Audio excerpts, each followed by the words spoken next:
are going to begin our service today with the ringing of the Kansho by Yukari Williams.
Namandavs, namandavs, namandavs, namandavs, namandavs, namandavs, namandavs.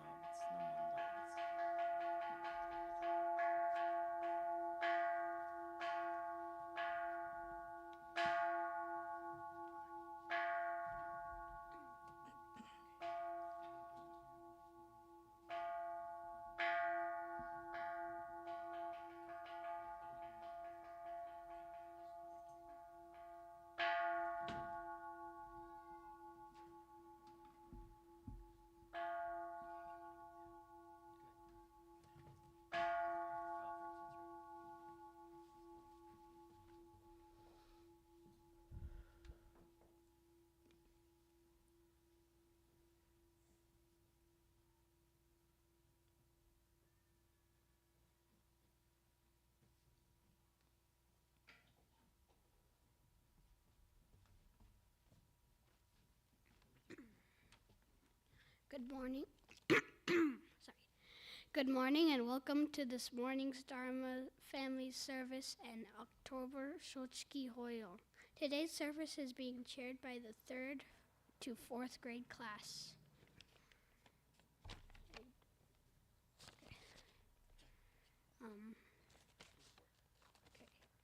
We will now have our fruit and floral offering that is being presented by our class.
We will begin our service by putting our hands together for silent meditation led by Reverend Laverne.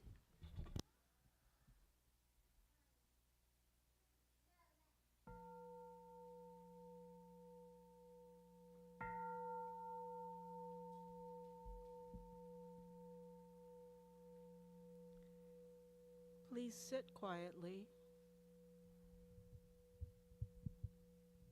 and prepare yourselves for today's service and to hear the Dharma message.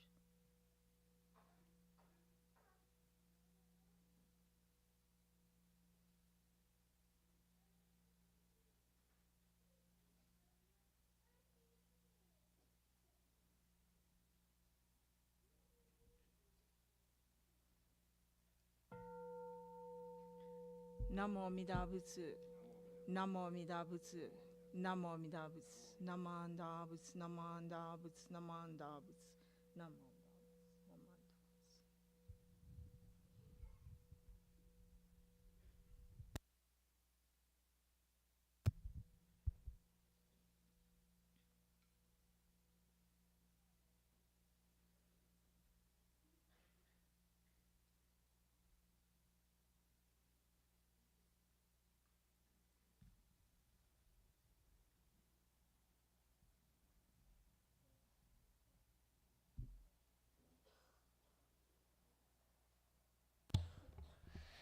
Shotsuki Hoyo is a time to honor those who have passed away in the certain month with Reverend Laverne. Will now read the names on the Shotsuki Hoyo list of the month of October.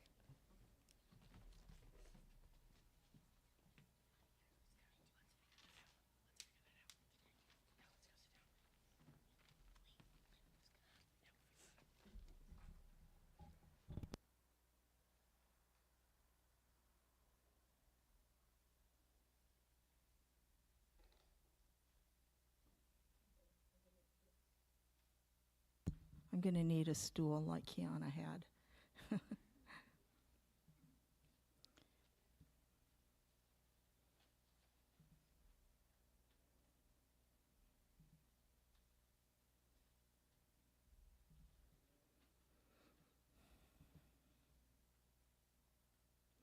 So I will read the Shotsuki Hoyo names for the month of October.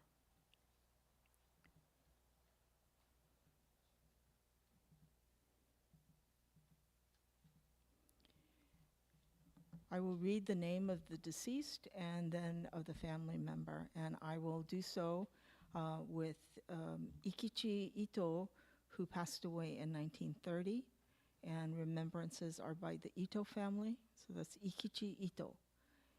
Itsuemon Tanaka, Yasaku Nakamura, Tatsujiro Yonekura, Masaichi Yamada, Sueichi Azuma, Ito Fukamizu, Jinkichi Yamasaki, Reverend Guzei Nishi, Nobuzo Kida, Katsue Takashima, Tsuneichi Hirata, Otoshichi Ochi, Kazue Himaka, Tsuneichi Sameshima, Kanzo Okuni, Koichi Fuji, Zentaro Asamen, Toshino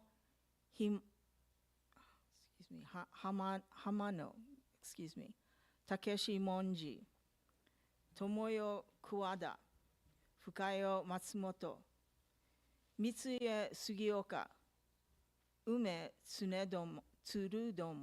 Tsurudome, Kotono Takahashi, Kasuke Hashiguchi, Sam Sugita, Gen Iwasaki, Mine Imai, Katsu Yamaguchi, Matsu Kusaka, Hatsu Shibata, Shimako Hanaoka, Roy Hosoka, Fujie Ochi, Haruye Tsuneyoshi, Ritsuko Abe,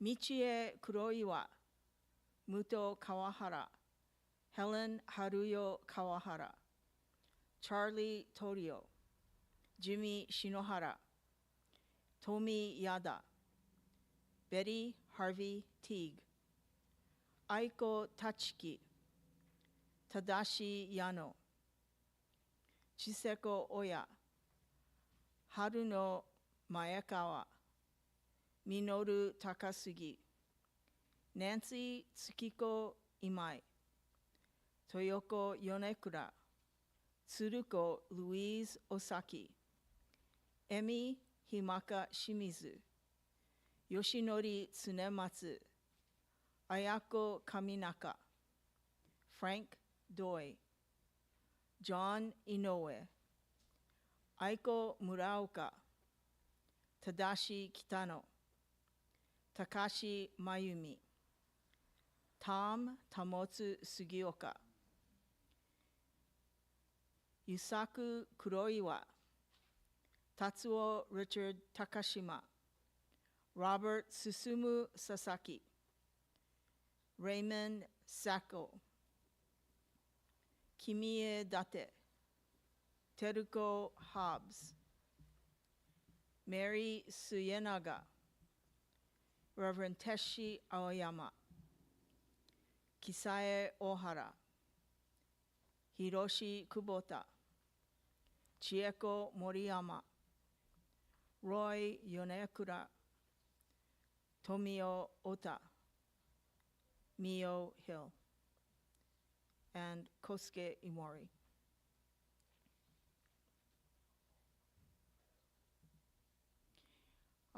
If you have a loved one that passed in the month of October but whose name was not read, you are welcome to come up and burn incense and do oshoko.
Reverend Laverne will lead us in the sutra chanting Juseigei, which can be found on page 35 of the service book.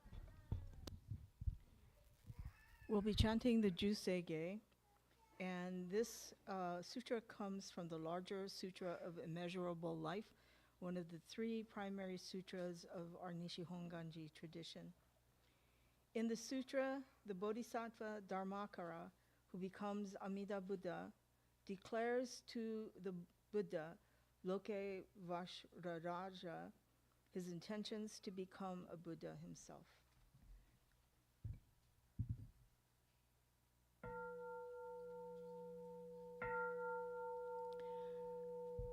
Gagon Chosegang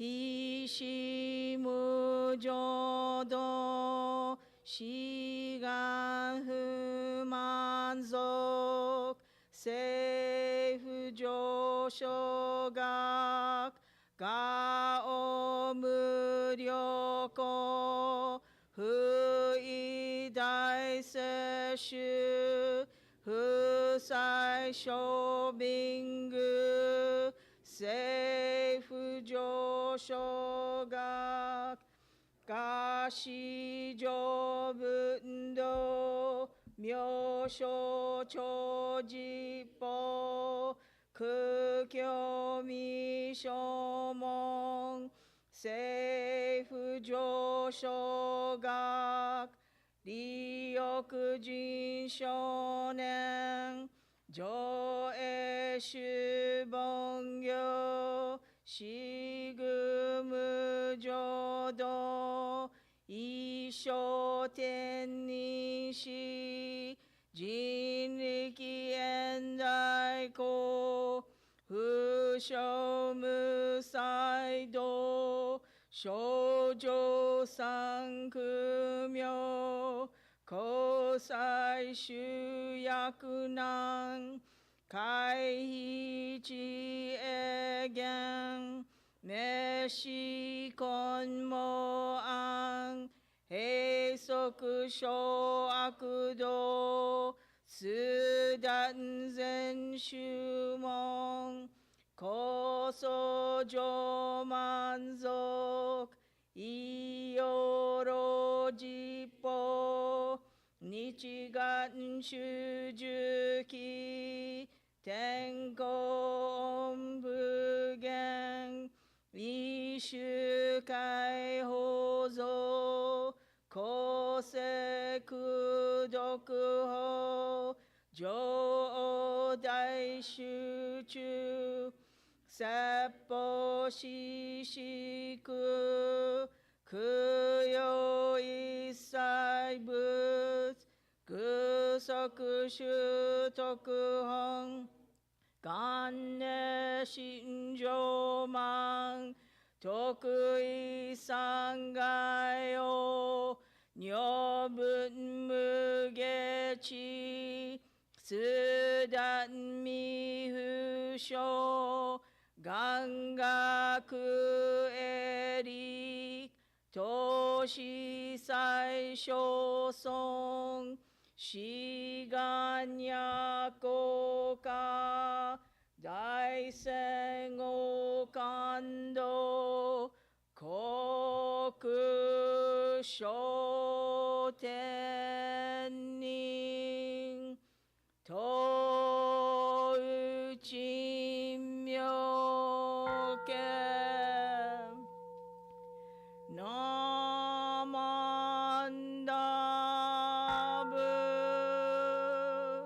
ナマンダブナマンダブナマンダブ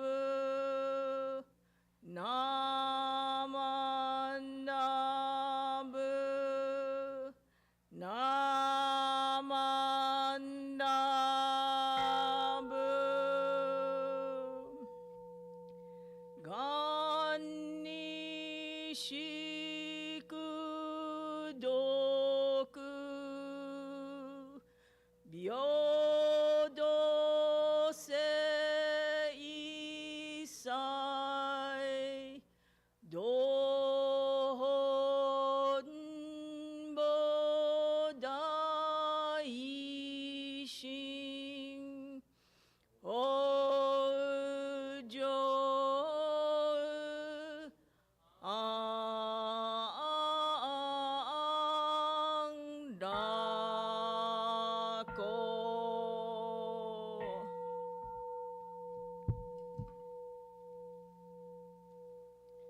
南無阿弥陀仏南無阿弥陀仏南無阿弥陀仏ナマンダー仏ナマンダー仏ナマンダー仏ナマンダー仏ナマンダー仏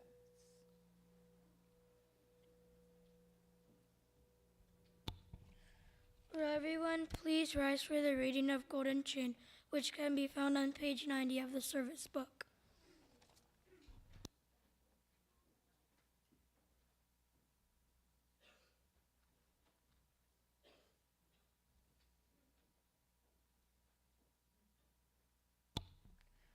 Golden Chain. I am a link in Amita's golden chain of love that stretches around the world. I will keep my link bright and strong. I will be kind and gentle to every living thing and protect all who are weaker than myself.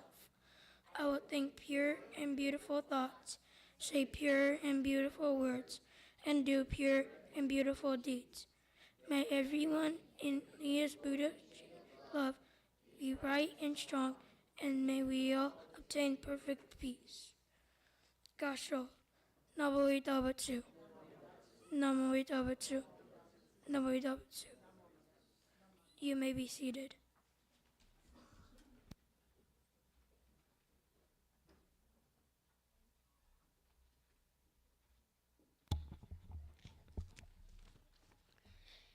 We will now listen to a Dharma message given by Certified Minister's Assistant Arturo Rubio.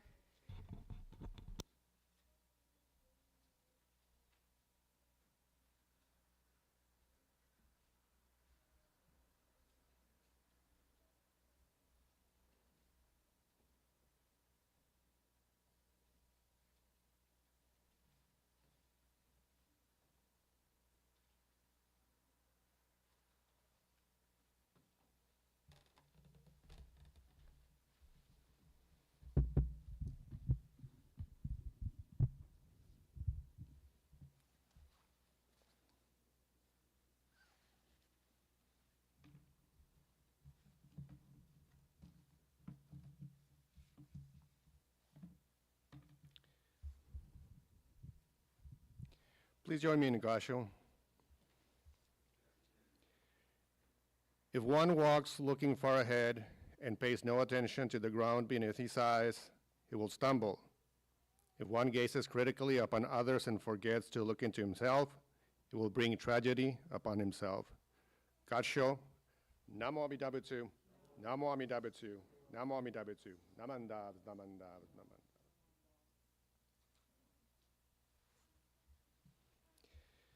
Good morning, everyone.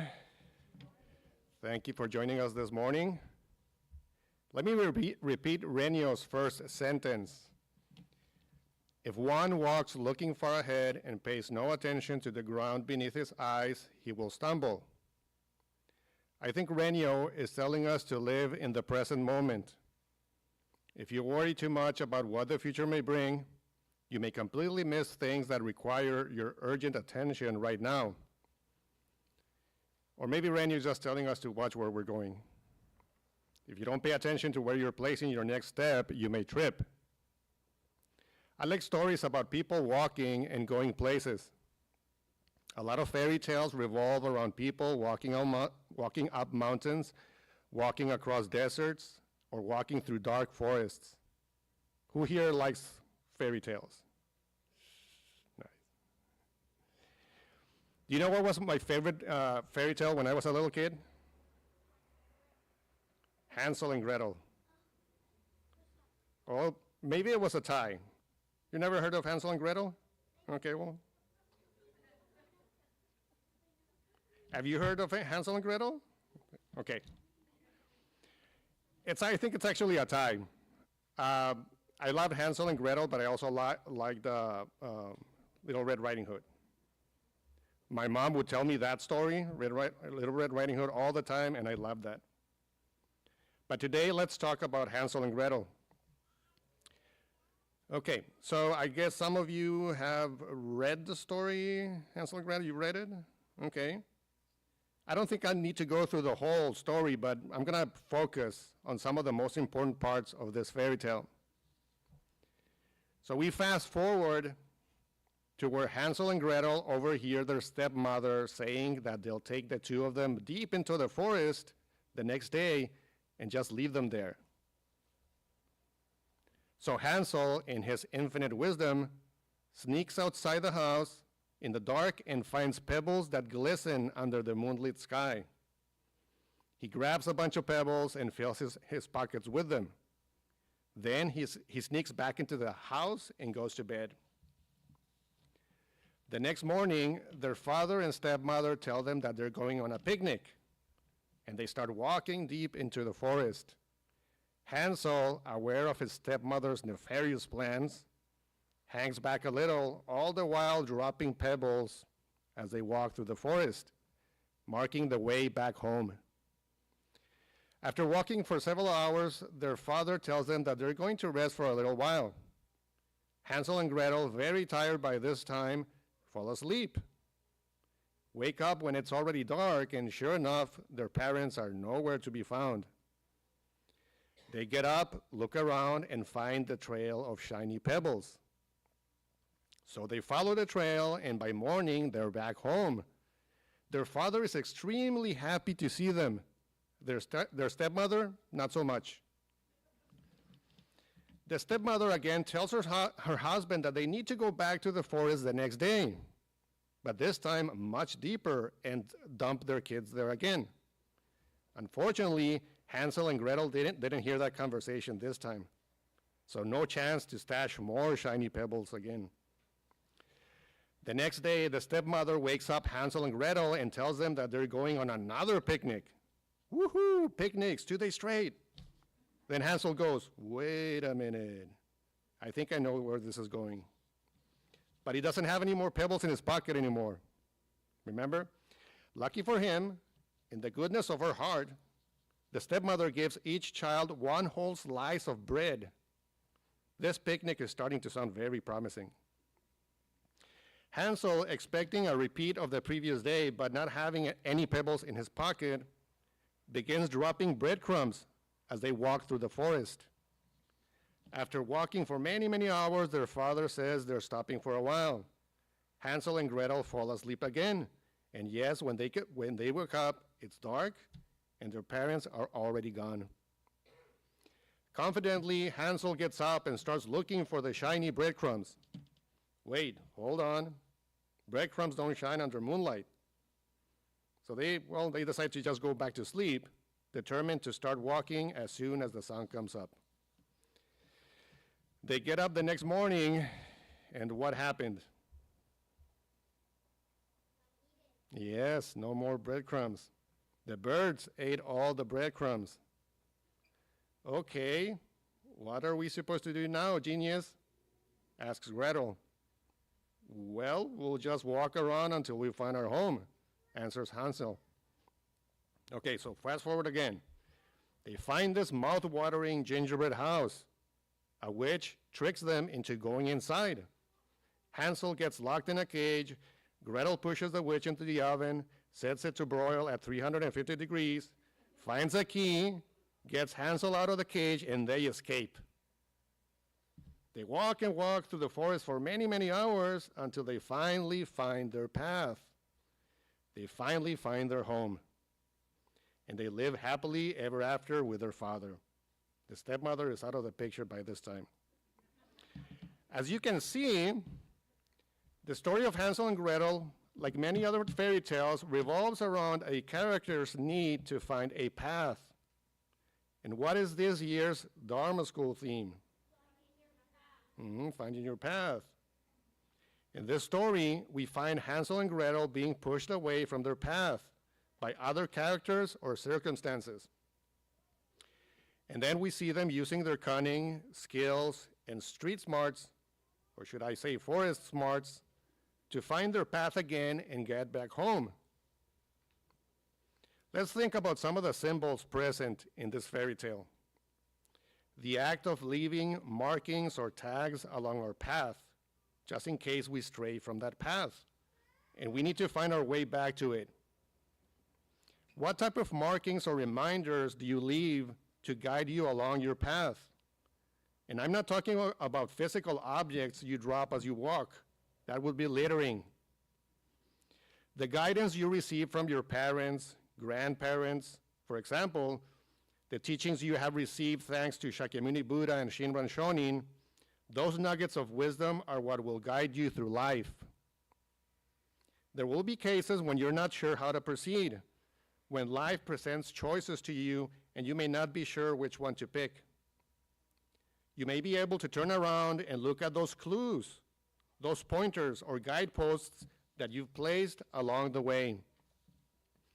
Not physical pointers, but your loved ones, pieces of advice that you have stored in the back of your mind for later retrieval. Or maybe you remember something that was discussed in Dharma School, or something a minister talked about, and that helps you make the right choice and continue on your path. But in Hansel and Gretel's story, we see that at first Hansel drops pebbles to mark the path. And then the next time he drops breadcrumbs. What meaning can we see here? The pebbles that Hansel first dropped required moonlight to be seen. Think of those pebbles as teachings you have been exposed to along the way. If you remember, light symbolizes wisdom. So in this case, you need wisdom to distinguish those teachings. You could argue that during the day, the sun gives us even more light. But in this case, it's possible that Hansel and Gretel would not have been able to distinguish their pebbles from other stones already on the ground. So you could say that you need a certain type of wisdom to truly understand certain teachings. In the story, Hansel and Gretel are able to use the correct wisdom and teaching combination to guide them along their path that first night and get them home. Now, the next day, Hansel drops breadcrumbs. There was no way that Hansel and Gretel would have been able to distinguish those breadcrumbs at night. And even by the time they could have seen the breadcrumbs, it was too late. The birds had eaten all the breadcrumbs. We can see these breadcrumbs as pieces of information that are of questionable value. They may offer us some type of guidance for a very limited amount of time, but they lose value eventually or are no longer relevant to us. To me, the shiny stones represent the teachings I have received from my mom and my dad, and from Shakyamuni Buddha and Shinran. These are teachings that once understood, just like stones, last a very, very long time. Now, even after Hansel and Gretel discover that the breadcrumbs have disappeared, they don't give up. They start walking and eventually find the witch's gingerbread house. Here in this story, the gingerbread house represents things that seem very beautiful and mouth-watering, things that we just gotta have, but that cause us to lose our way, that lead us far from our original path. In the end, Hansel and Gretel managed to escape from this seemingly beautiful but delusional place. Sounds like samsara, right? They walk and walk for many hours until they start recognizing some of the places and settings. They finally find their path, and without needing any pebbles or breadcrumbs, they finally get home. Shakyamuni Buddha, as he was about to die, said to his followers, "Make of yourselves a light. Rely upon yourselves. Do not depend upon anyone else." That is exactly what Hansel and Gretel did at the end of their story. They relied upon themselves to find their path and eventually get home. No pebbles, no breadcrumbs, just their own instinct and wisdom. Now, is Shakyamuni Buddha telling us to completely ignore those things that can guide us along our way? Those metaphorical shining stones? Those nuggets of wisdom that you've received from your parents, your grandparents, and the Buddhist teachings? Of course not. Make use of all that wisdom that has been passed on to you. But in situations where you feel that not even that provides the answers that you are seeking, then trust your heart, trust your instinct, rely upon yourself to find your own path. Please join me in Gassho. If one walks looking far ahead and pays no attention to the ground beneath his eyes, he will stumble. If one gazes critically upon others and forgets to look into himself, he will bring tragedy upon himself. Gassho. Namo Amida Butsu. Namo Amida Butsu. Namo Amida Butsu. Namandabs, namandabs, namandabs. Thank you.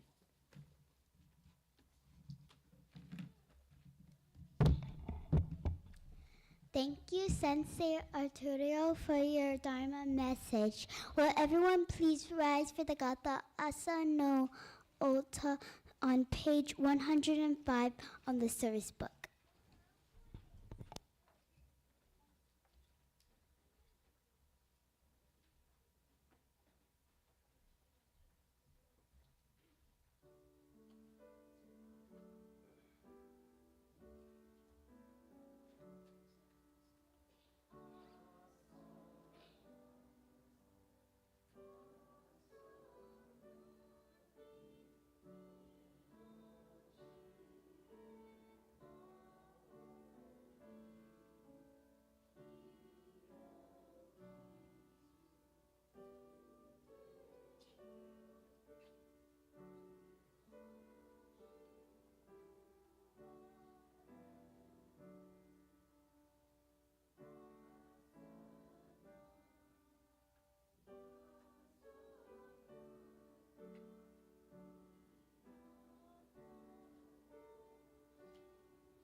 Please remain standing for the reading of three treasures.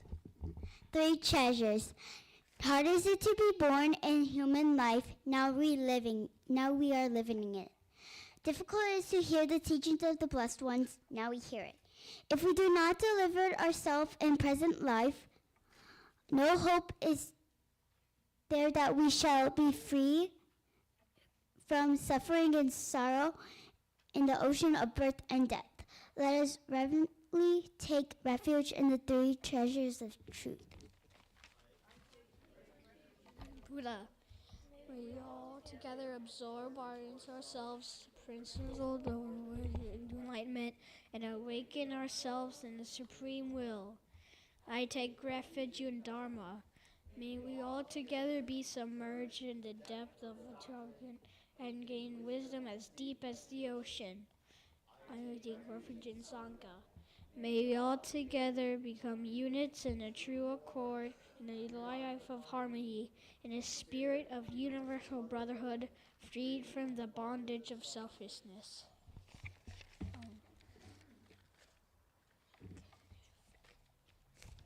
Even though ages of meritus of kalpas, hard is it to hear such an excellent, profound, and wonderful doctrine. Now we are able to hear and receive it. Let us thoroughly understand the true meaning of Gatha's teaching. Gassho. Nawaidapsu. Nawaidapsu. Nawaidapsu. You may be seated. At this time, are there any announcements?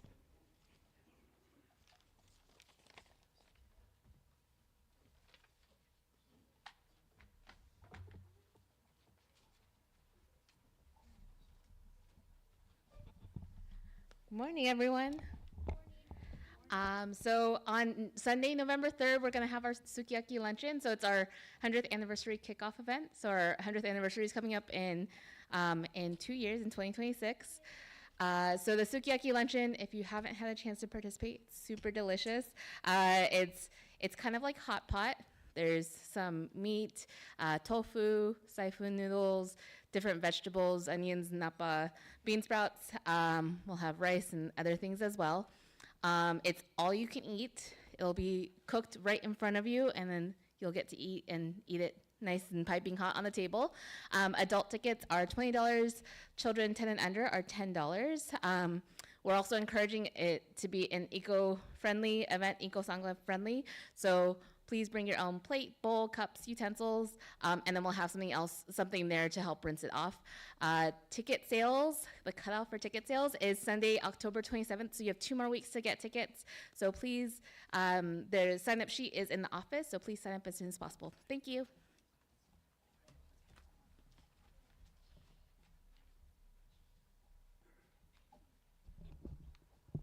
Good morning, everyone. Junior YVA is hosting a Thanksgiving food drive from today until November 17th. If you have any non-perishables or canned goods that you would like to donate, it would be much appreciated. There are 2 boxes where you can donate, one next to the stairs going up to the Hondo and one in the hospitality room. All of the food will be donated to UPAC, which is the Union of Pan-Asian Communities. UPAC is a nonprofit organization that helps to improve the general well-being and education of the Asian, Pacific Islander, and other ethnic communities of San Diego County. Thank you, and please consider donating.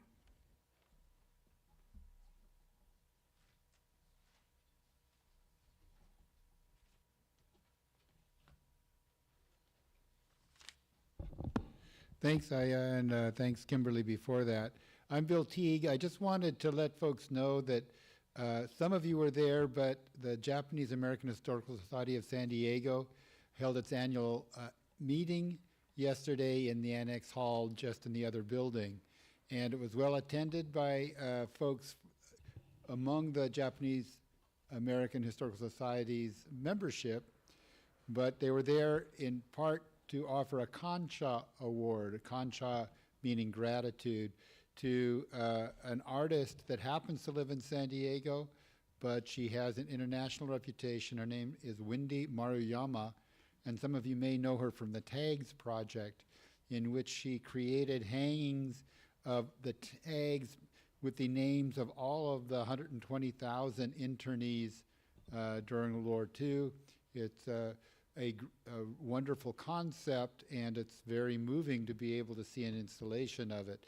It's now traveling across the country in another tour because of the interest in it. Her primary interest, however, is as a furniture maker, some beautiful woodwork. So anyway, I just wanted to mention that. And one of the society members, Corinne from the the Pioneer View Ocean View United Church of Christ, did want to remind folks of a Kiku program. We posted it on our website before, and I'll post it again the next day or two. But they go ahead and have a once a month program on the third Wednesday of the month, 10 a.m. to 1:30 p.m. It's open to all of folks who consider themselves seniors. You get to make that decision. There's no cutoff. And they have a nice activity. They have a nice meal, socializing. So it's a very pleasant event, and they ask for a $5 donation, and they don't look at you funny if you can't quite come up with $5. So anyway, please keep that in mind for you or your family, or if you have friends who might be interested. Thank you very much.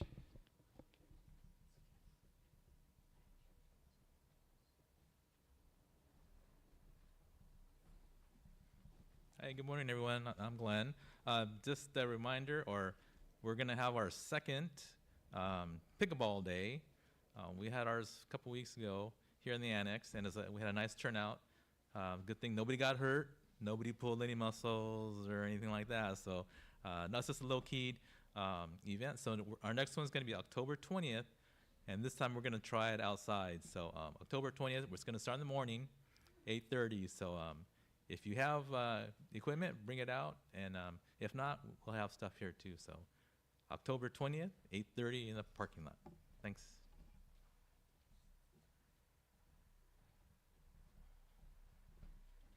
All right, this announcement is on behalf of Sensei Arturo, who leads our Donna group. Almost 40 people died after Hurricanes Helene and Milton hit Florida recently. About 1.4 million people are still without power, and 83,000 evacuees are still housed in shelters across the state.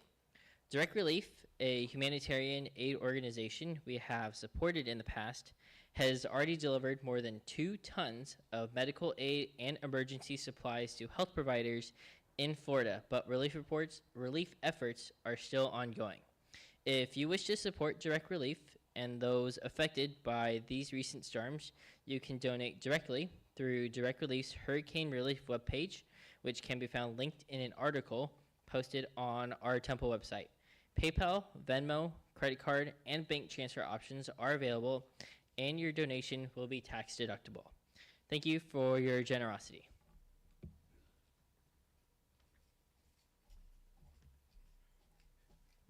Good morning. I was asked by the BWA ladies to let you know that the almond brittle sale is going on, also the popcorn, and you need to get your orders in to support the BWA as well as the temple. And the final pickup for that will be on November the 24th. So please get your orders in.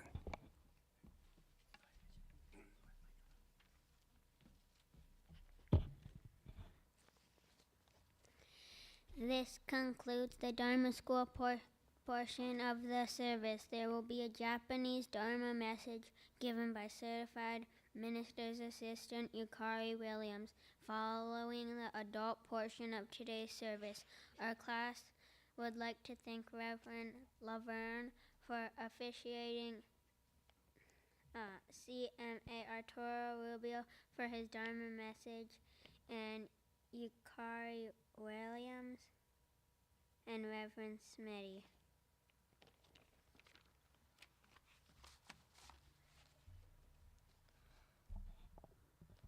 We would also like to thank Miss Trishia for providing the music, our tech team for having our service on YouTube, and to all of you for attending our service today. At this time, Dharma School is dismissed for incense and to go to their class. Miss Kaytee Sumida will continue the adult portion of the service.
We will begin the adult portion of the service with the Vandana and Tisarana, which can be found on page 96, with Laverne Sensei in charge. And do you want everybody to start the beginning?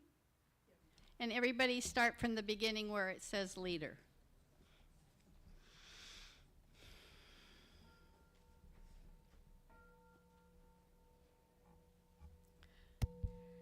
Namo tassa bhagavato arahato samma sambuddhassa. Homage to him, the exalted one, the enlightened one, the supremely awakened one. Buddham saranam gacchami, Dhammam saranam gacchami, Sangham saranam gacchami. I go to the Buddha for guidance. I go to the Dharma for guidance. I go to the Sangha for guidance. Namo Kye Butsu. Namo Kye Ho. Namo Kye So. Namo Amida Butsu. Namo Amida Butsu. Namo Amida Butsu. Namanda Butsu. Namanda Butsu. Namanda Butsu. Namanda. Too close to the incense. And now we will have a Dharma message by Reverend Laverne.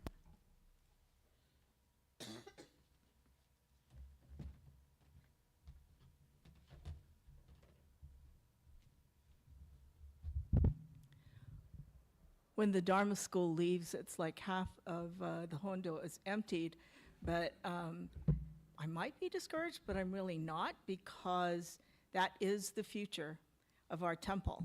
And so I'm always, I always feel great. I love seeing the children. I love hearing their voices. And I'm so glad that they get to help chair our services. So let's see. Before I start my Dharma message, I just want you to sort of sit and take in your surroundings. I am very excited and very grateful that on the Onaijin we have fruit that we don't always get. And they're seasonal fruit that Kaytee Sumida provided. So we have pomegranates. I don't see Sharon Sasaki, but I think it's Sharon's favorite fruit, right? And then there's dragon fruit, which I actually was introduced to for the first time this year by Kaytee. She grows this dragon fruit called the Laverne dragon fruit, so she always gives me one, or maybe two sometimes. But there's dragon fruit, and then there is guava. And I think it's the guava, the fragrance of the guava that I smell that is so sweet and wonderful. So thank you, Kaytee, for bringing those and sharing those with us on the Onaijin. Today is Shotsuki Hoyo. It is usually it's the first service of the month, but this month, and in some months we delay it sometimes.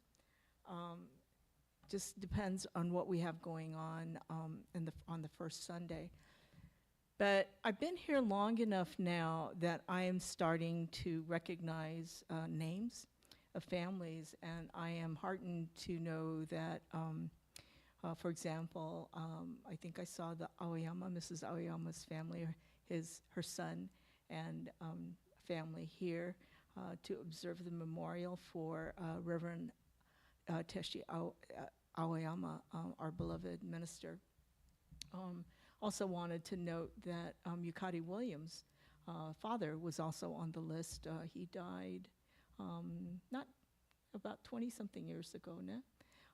And then I was reminded also today of what a bombu, a foolish, ignorant being I truly am, because in fact today, October 13th of all days, is the 34th anniversary of the death of my father, Kosuke Imori. And I failed to add him to the list, but I will make sure that next week I add him to the list. But I have very fond memories of my father, and my father is very, very present in my life even today. So please join me in Gassho. I'm going to read the words that were written by Otani Koshin, also known as Shaku Sokunyo. He was the 24th Monshu of our Nihongo Ganji-ha tradition, and he is currently our Monshu Emeritus. So he wrote in a book, this book here, so it's the first chapter of this book. And the chapter is entitled, Why Do You Suppose We Are Alive? So please put your hands in Gassho and listen as I read these words. Why do you suppose we are alive?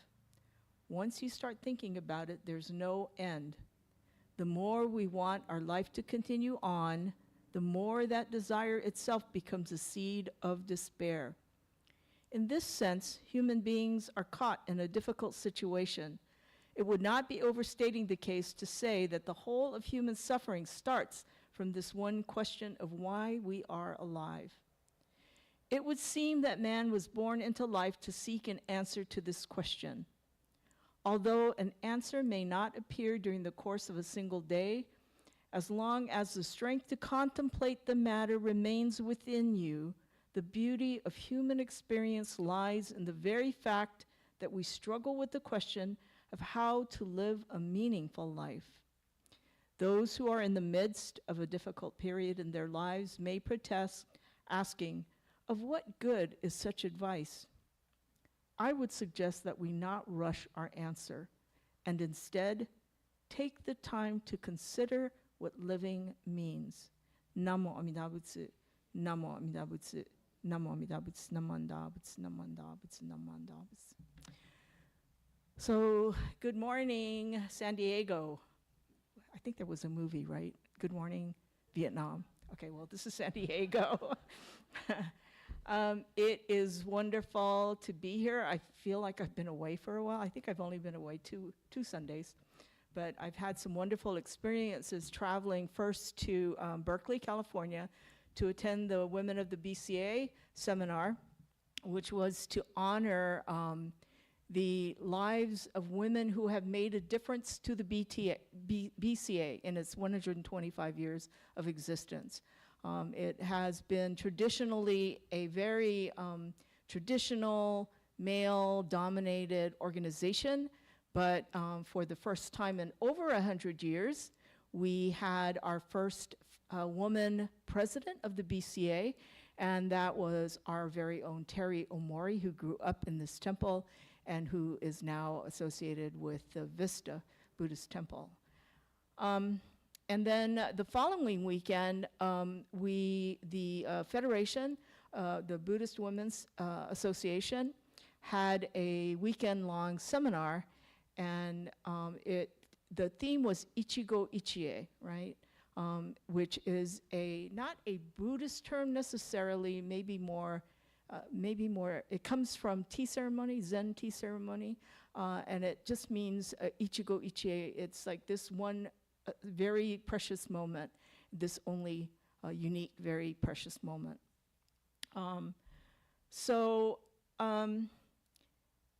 That kind of brings me to today's service, because we honored a lot of women, both living and deceased.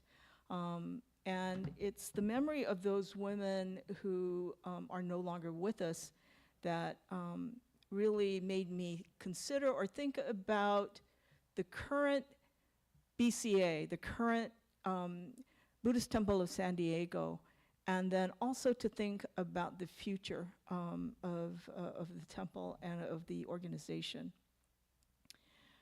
And that kind of brings me to our retired Gomonshu's book and his question. Today, I kind of did a double duty thing. I was invited by Ekoji Buddhist Temple, where I served before I came here, and they were celebrating their Eitaikyo service, right? And we're going to be celebrating our Eitaikyo service on November 24th. I hope that you will all join us for then. Eitaikyo means, Eitai means ongoing, eternal, perpetual, and the kyo of Eitaikyo is the sutras, the scriptures, right? So Eitaikyo is the perpetual chanting of the sutras. And it's specifically for Jodo Shinshu services, it is to remember those that have passed before us. So today, we have our Shotsuki service, right? Every month we remember those that passed in the month. And the earliest date on today's list was 1930, so somebody had passed away in 1930. And when you think about it, what is that? That's not quite 100 years ago, right? We're 6 years away from that being the 100th anniversary of that individual's death or passing. So I thought about Eitaikyo, I thought about Shotsuki, and I have talked about Shotsuki before and the significance of Shotsuki. But I kind of also want to focus on this whole idea of Eitaikyo, the perpetual memorial idea. So, you know, after a funeral, right, the most significant memorial dates are usually the 7 days, the 49 days, 3 years, and maybe up to 50 years. But after 50 years, I don't believe that there are services held necessarily in memory of an individual. I've never done a 50-year memorial service, but I had the honor several years ago of officiating at 2 27-year memorial services for 2 friends. And some of you are gonna recognize these names, Ben Honda and Tetsuyo Kashima. And they died just weeks apart from each other. Ben passed away on Christmas Eve, December 24th, 1995, at the age of 70. And I think about that and I think, well, I'm older than 70 now. And so it brings back the fact to me that, you know, my life is not eternal, that my life will also have an end to it, just as Ben Honda's did. And then Tats Kashima, he interrupted a trip. I think he was out of town, maybe in the Bay Area, but he interrupted his trip to attend Ben's funeral in San Diego.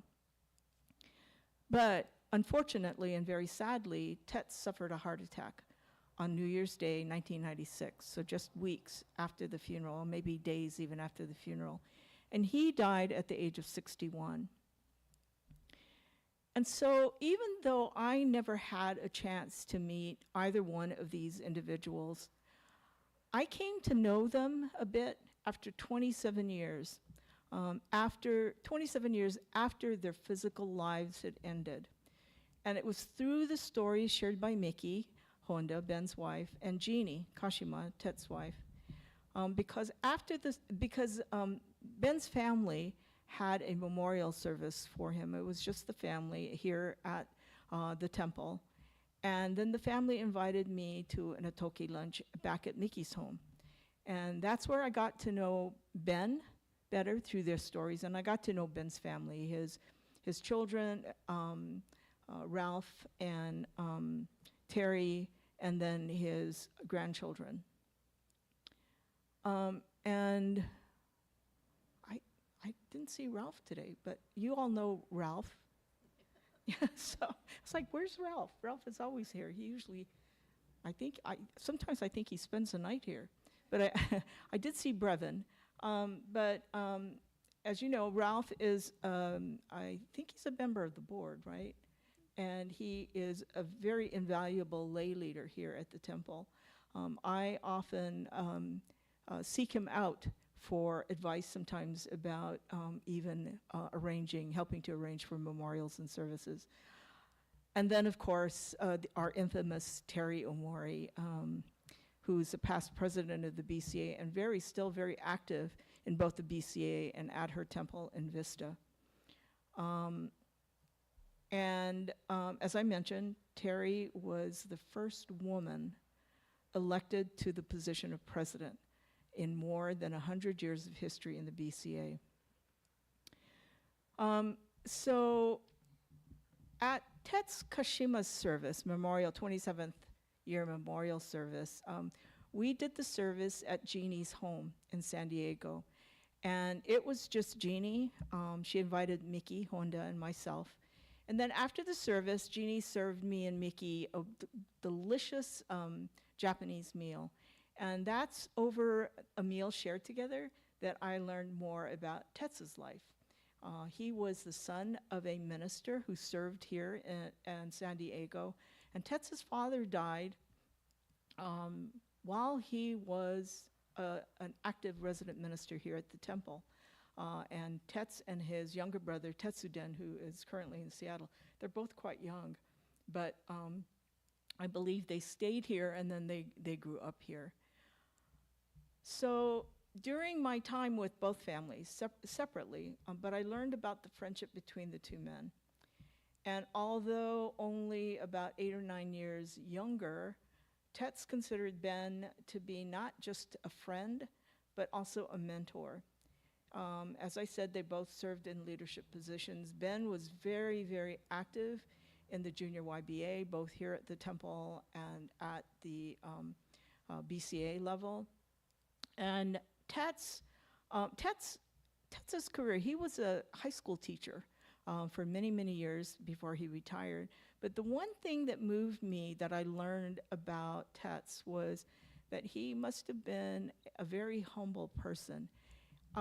It was after his death that the temple found out that he had been conducting services at MCRD, at the Marine Corps boot camp.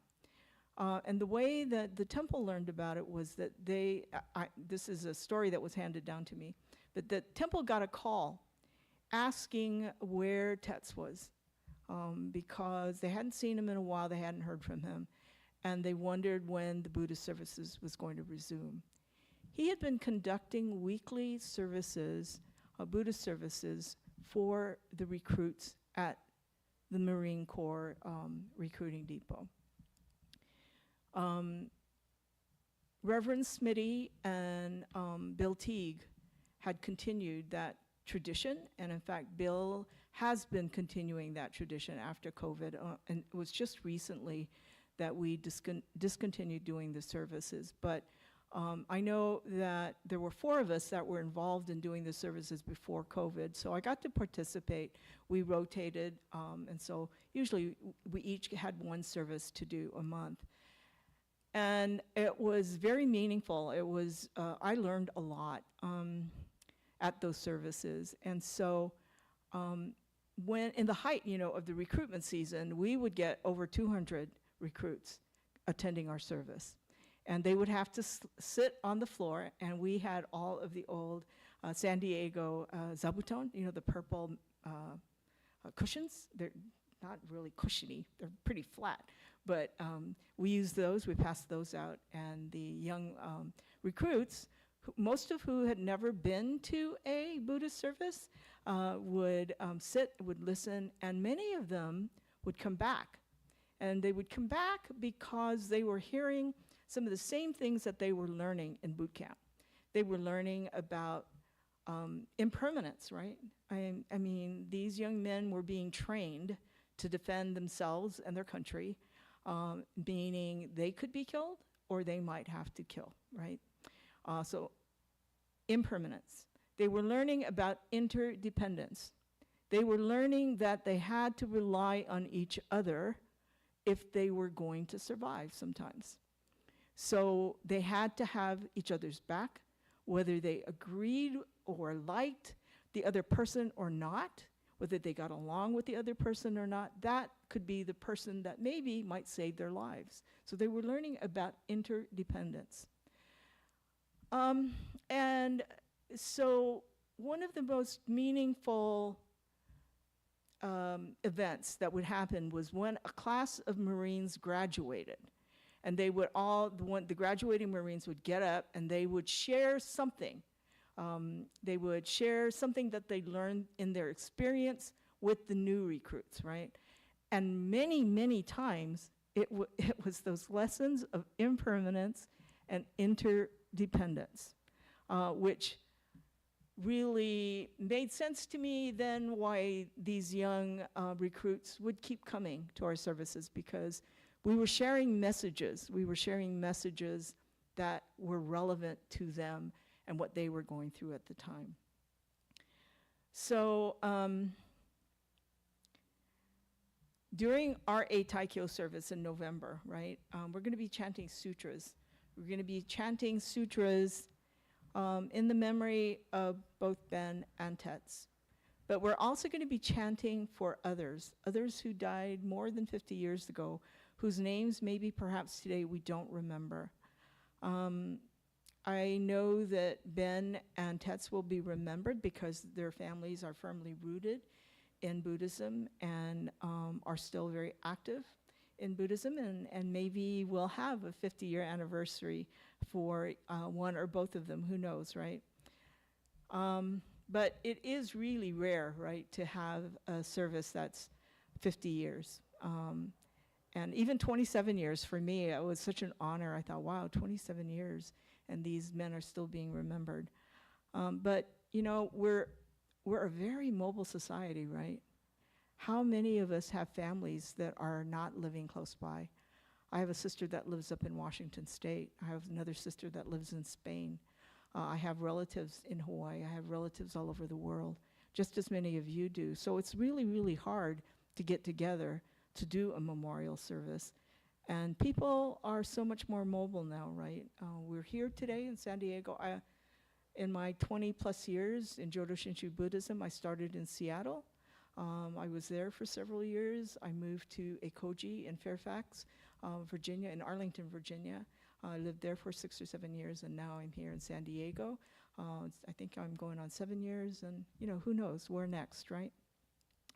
But maybe for this reason, for me, this Eitaikyo, these Shotsuki services have become increasingly more important, not just as a tribute to those that founded this temple, that grew this temple, and to express our gratitude to them. But I think it's to all of those. I would like for us to remember all the people, whether we know their names or not, and because that's the reason we can be here today, to listen to the Dharma. So, and that's the other important part of Shotsuki and memorial services and funerals and Eitaikyo, because it's not just a time to remember those who died, but it's also a time for us to listen to the Dharma and to ask that question: why do you suppose we are alive? So please join me in Gassho as I again close with the reading. Why do you suppose we are alive? Once you start thinking about it, there's no end. The more we want our lives to continue on, the more that desire itself becomes a seed of despair. In this sense, human beings are caught in a difficult situation. It would not be overstating the case to say that the whole of human suffering starts from this one question of why we are alive. It would seem that man was born into life to seek an answer to this existential question. Although an answer may not appear during the course of a single day, certainly not just today, as long as the strength to contemplate the matter remains within you. The beauty of human experience lies in the very fact that we struggle with the question of how to live a meaningful life.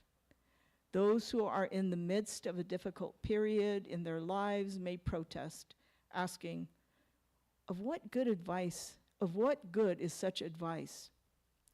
I would suggest that we not rush our answer and instead take the time to consider what living means. And I would add what living today and in this moment means. Namo Amida Butsu. Namo Amida Butsu. Namo Amida Butsu. Namanda Butsu. Namanda Butsu. Namanda Butsu. Thank you.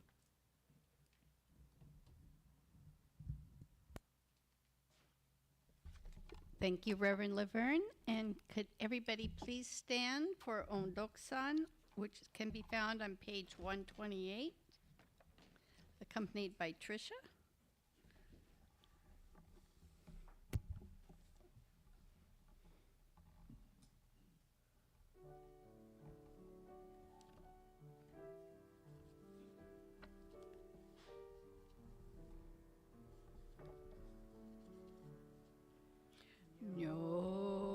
Nyorai dai no ondoku wa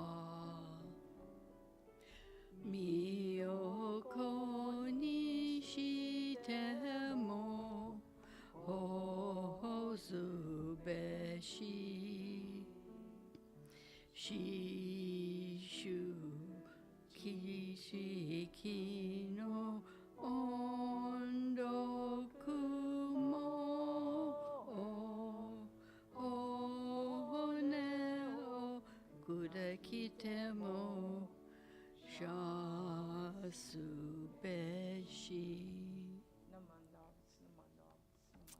You may be seated for final meditation.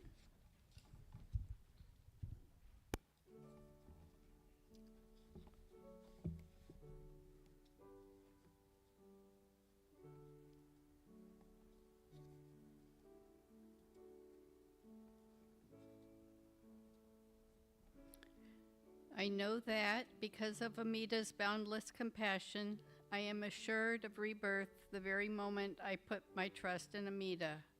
I call the name Namo Amida Butsu in happiness and thanksgiving for the gift of the universal vow.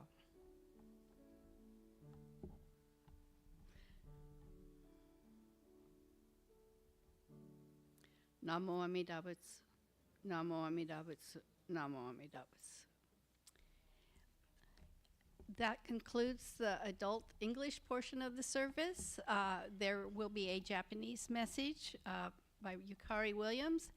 And if you are staying for that, come up to the front so she can see you. And everybody else, you're welcome to offer incense and then join us in the dining area downstairs for hospitality.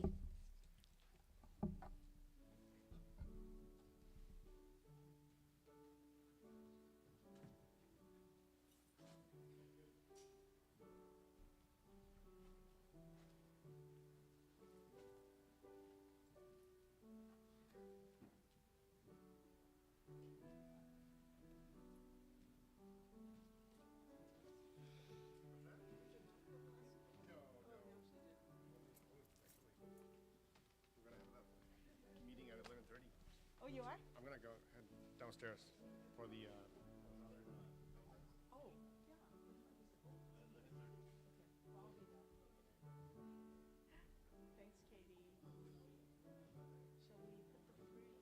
It's not the Laverne bread fruit this time. I did figure. There is one on there. It's still solid green. I don't know if it's been made or not.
Nihongo Howa を始めます。今日はテレビ使いますので、見えますか？見える？テレビが見えるところに座ってください。お願いします。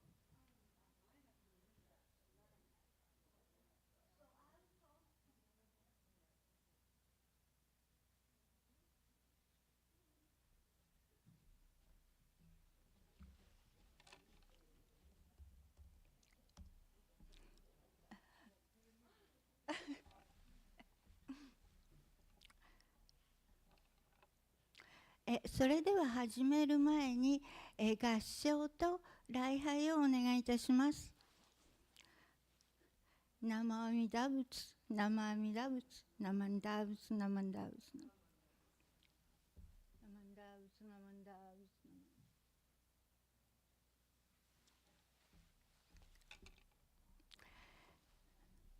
仏。今日はようこそお参りにいらっしゃいました。今日は、次元というお話をいたします。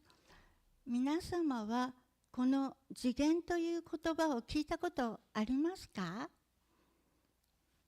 ないですかね。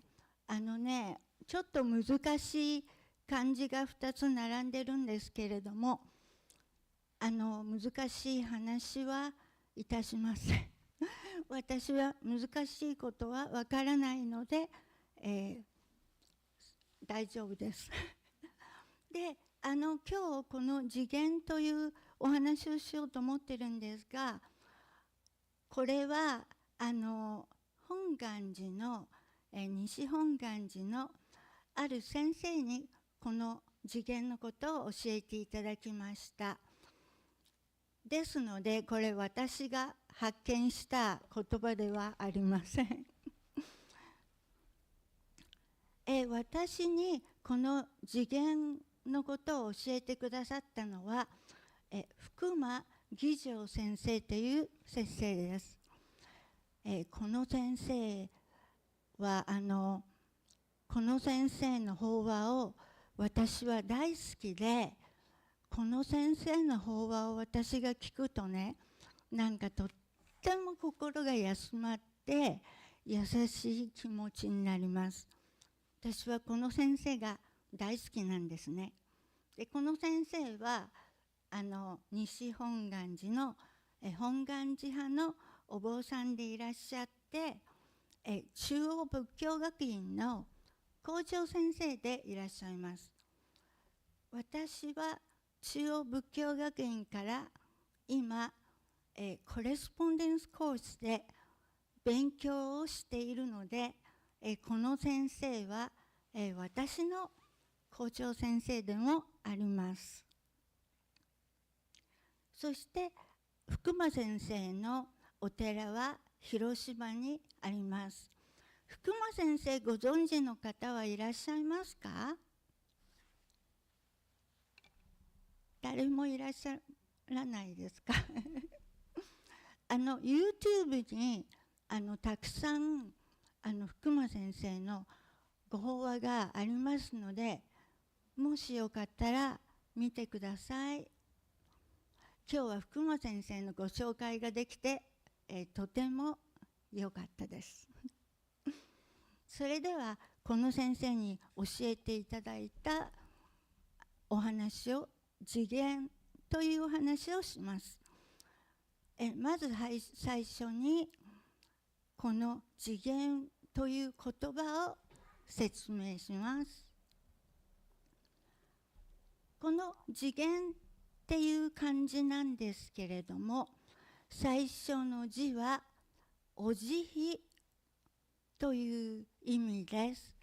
そして2番目は眼、これは目のことですね。目とか見るということなので、次元っていうのは阿弥陀如来のお慈悲の眼差しということになります。英語で言ったら阿弥陀ブダズコンパッショネートゲイズでいいですか？ OK シャーリーがやってくれたということですね。で、この次元はどういう目、阿弥陀様のどういう目のことを言っているのかっていうのを次お話しします。これが阿弥陀様の次元です。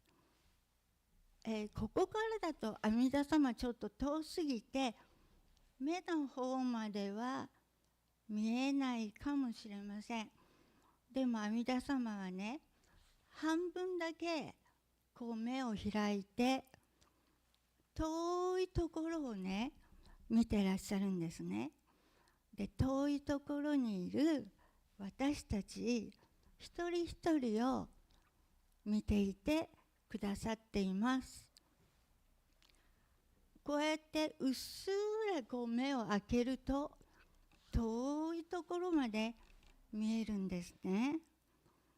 それで阿弥陀様っていうのは、時間的にもそれからこう場所とか全く関係ない仏様なので、遠くにいらっしゃるとか近くにいらっしゃるとかっていうことはあんまり関係ないんですけれども、この次元という言葉と、それからこの阿弥陀様の像のがこういう目をしていらっしゃるということは、この阿弥陀様のこのコンパッショネートゲイズのことを説明するために、こういった目の絵とか、それからああいうこう像を、イメージをができてきたんだと思います。私たちによくわかるように、この阿弥陀様の目がこういうふうになって説明してくれているわけなんですね。そして次元じゃなくて、今阿弥陀様の目はどういう目かっていうのをご説明したんですけれども、阿弥陀様のああいう次元で半分見ている目だと、もう遠くまで見ることができますね。だけど、もしこう近くでこうフォーカス しようとすると、もうね、何にも見えなくなっちゃうんです。ものをこう近くで見すぎると、こう目の前がこういっぱいいっぱいになって塞がっちゃって、何にも見ることができなくなって、真実が見えなくなっちゃいます。だから苦しいことがあったりすると、その苦しみを近くで見すぎると、その苦しみがなんかとっても大きなようなことに感じてしまいます。私も結構今大変な時っていうか、いろんなことが身の回りで起こっていて、結構大変ってさっきから言ってるんですけど、あんまりこういう自分がこう悩んでいることとか苦しんでるところを近くで見すぎると、全てがこう大きくなってね、苦しみがとても大きく感じられます。だから阿弥陀様の目のようにこう半分っていうか遠くを見るようにするといいのかもしれませんね、私たちも。はい、そして今度はね、この阿弥陀様の次元には素晴らしい働きがあるということをご説明します。それでその働きのことをね、バック余楽っていうんですね。またここに難しい漢字が4つ出てきてますよね。私もあんま漢字好きじゃないから大変でした。子供の頃とか大変でした。で、最初のバっていうのは抜く。抜くって言ったらこう歯を抜くとかちょっと痛いけど、歯を抜く時の抜く、こうなんか髪の毛を抜くとか、そういう説明です。そして次が苦。苦は苦しみ。そして世は与えるという意味です。そして楽は楽しいとか、それから簡単とかっていう感じですね。だからこの次元の働きとは、苦しみを抜いて楽を与えてくれるという、阿弥陀様の悟りの働きでございます。次元が持っている働きをバック余楽、私たちから苦しみを抜いて楽を与えてくれる阿弥陀様の悟りの、働きでございます。さて、さっき私たちこのバック働きのお話をしましたね。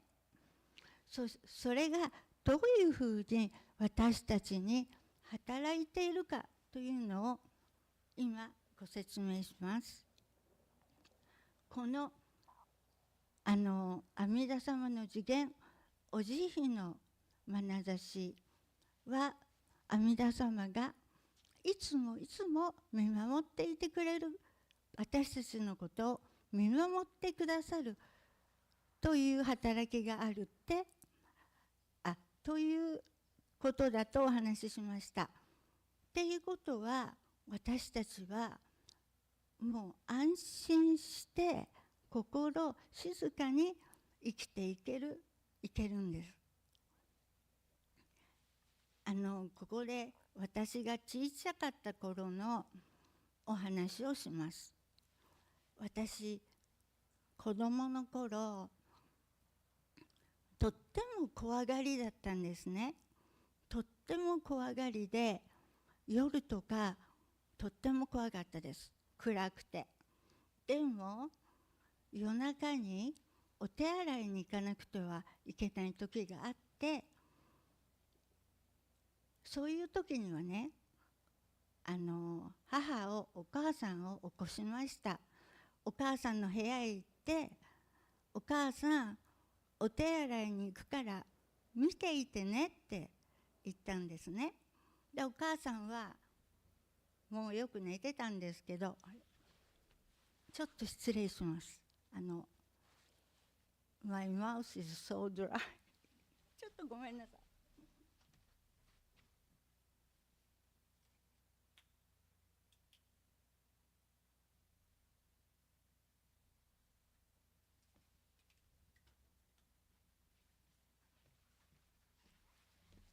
失礼いたしました。今日は大丈夫かななんて思ってたら、もう口がドライになっちゃってお話ができませんでした。そうです。それでお母さんの部屋に行って、お母さんお手洗い行くから見ててって言いました。そうするとお母さんは、分かった分かった、見ててあげるからお手洗い行っておいでって言ってくれたんですね。そして私はお手洗いへ行って、お手洗いを使ってまた戻ってきて、それでお母さんに、お母さん終わりました、おやすみなさいって言って、でお母さんはおやすみって言って、それで怖くなくお手洗いを使うことができました。なんでかと言ったら、お母さんが私のことをいつも見ていてくれたから、全然なんていうか怖くなかったですね。安心してお手洗いに行きました。でもお母さんは阿弥陀様ではないので、見ていてあげるよって言っても多分また寝ちゃったんだと思いますうちのお母さんは起こすとすぐ目が覚めて、それでまたすぐ眠れるっていう特技を持っていたので、お母さんが起こしても、見てる見てるって言っても多分見てなくて、それで分かった分かった、おやすみなんて言ってたと思います。でも阿弥陀様は私たちをいつもいつも見ていてくださるので、私たちは安心して毎日を過ごしていくことができます。さて、この素晴らしい阿弥陀様の働きの中で、どうやって私たちは暮らしていったらよいのでしょう。福間先生は阿弥陀様を心の拠り所にしていきましょうっておっしゃいました。